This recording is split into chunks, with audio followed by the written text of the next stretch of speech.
KOMU8's Rachel Barrett spoke to two experts and addressed student concerns as they head back to school. So Rachel, what did those experts have to tell you? Emily, the two experts I talked to said that hybrid learning can be really difficult for some students. They have to manage two different styles of instruction, and it's pretty easy to get lost. But they also said that there are ways they can be successful. I asked DPS students to let me know what questions they had for those hybrid experts so that they can be comfortable with this new style of instruction. KOMU8's Rachel Barrett is live at the Capitol with the details. Rachel, what have you learned? Jordan, behind me there was just a line of Missouri Park Ranger police cars lined up next to where lawmakers enter the Capitol.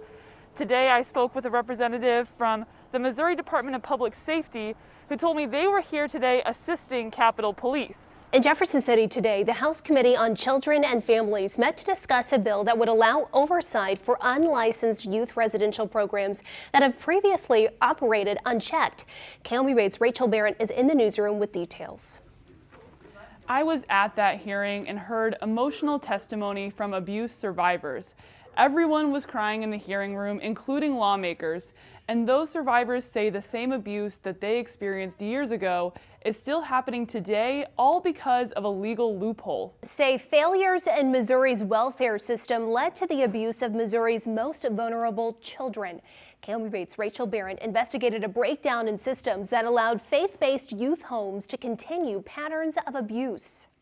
I've seen staff members pick the kid up and slam him back on the ground. After years of abuse. Essentially, they would grab me by the collar or the arms or straight bear hug me and body slam me to the ground. The House Committee on Children and Families unanimously voted yes on the bipartisan House Bill 557. It has been voted to pass. The bill passed will require youth homes to register in the state, force them to run background checks on employees, and allow government officials to inspect facilities and close them down. Missouri is no longer going to be the safe haven for these type of vultures that want to come here and prey upon our kids. But child advocates say it's not just a failure in law, but also a failure of Missouri's child welfare system. And that failure allowed children to be abused. In my time, I have seen far too many failures. And so I do believe that it's systemic and that it needs to be addressed. Stopping child abuse requires 3 different agencies to work together. The first is Social Services, which is under the governor behind me. Now they take hotline calls and send out investigators to look into child abuse claims. But Social Services is completely powerless without the help of local law enforcement, who accompany the investigators and are the muscle behind making sure that these investigations are effective. Finally, the case moves to the courts, where a juvenile officer can remove a child and they can prosecute the case. Now, if any of these people don't work together perfectly, it creates an opening for children to fall through the cracks. But I am comfortable in saying that these investigations require a multidisciplinary response between those 4 entities, and that didn't happen. Schrag says he reached out multiple times for help while he was in one of these homes, but his complaints fell on deaf ears. Then I ran away one time and told the cops, you're beating me, they're beating us. The cop didn't care. They cuffed me up, brought me right back to the school. Advocates say the bill will take a step forward. I absolutely believe that these bills would make substantive and meaningful change for children's safety in Missouri. But institutional problems will keep holding children back. Our system isn't where we need it to be. In Jefferson City, Rachel Barrett, KOMU8 News. Welcome back. I'm excited about this story. Get this, ice flows form in the Missouri River when temperatures get cold enough to inject freezing air into the river, forming slush.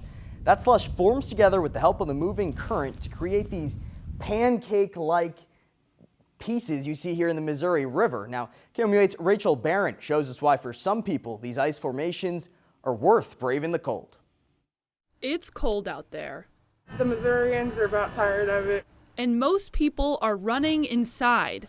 We're about to get the negatives in single digits here soon. But Steve Schnarr is heading out.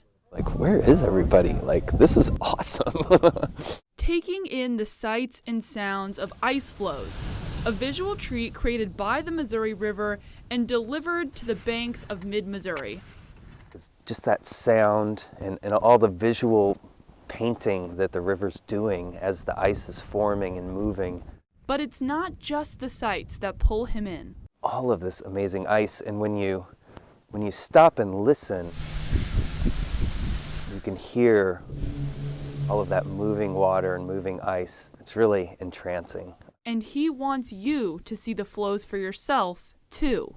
Come down the hill, come down to the river, and experience it and feel like it's their river.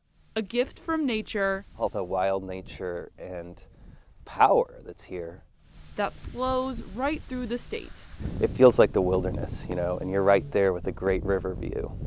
In Columbia, Rachel Barrett, KMU8 News. In addition to those executive orders, 3 of those reversed Trump-era policies that focused on immigration. In mid-Missouri, immigrants and the organizations that help them are reacting to those changes. KMU8's Rachel Barrett spoke to one refugee who has made Columbia home. Ching Ching Haimyo arrived in Columbia in 2009 from Myanmar. She spoke no English then. The nonprofit City of Refuge helped her. 5 years ago, she opened this international market. Just me and my husband, we work full time, more than full time. She wants to grow her business so she can employ other refugees. I know about more the Burmese family that who come here, how hard for them, for work, when you don't know English, when you don't read, when you don't write. It's very hard to get a good job. During the Trump administration, the cap for refugees entering the country was set at a record low of 15,000. Biden promises to raise that cap to more than 125,000. City of Refuge says these changes will have an impact on Columbia's refugee population. Stances that this new administration has taken has been really exciting and really positive. Because of the cap on refugees, many refugee resettlement offices closed partially or completely. City of Refuge expects their work to pick back up and begin welcoming more families to mid-Missouri. This community has been made better because of these families, and we're really excited to see more families reunited, more people from similar countries or backgrounds who want to get involved with our community. Haimyo also hopes more refugees will be able to make their way to America, just as she has. A lot of family are separating, so if they can help the family here, yeah, that would be nice. In Columbia, Rachel Barrett, KMU8 News.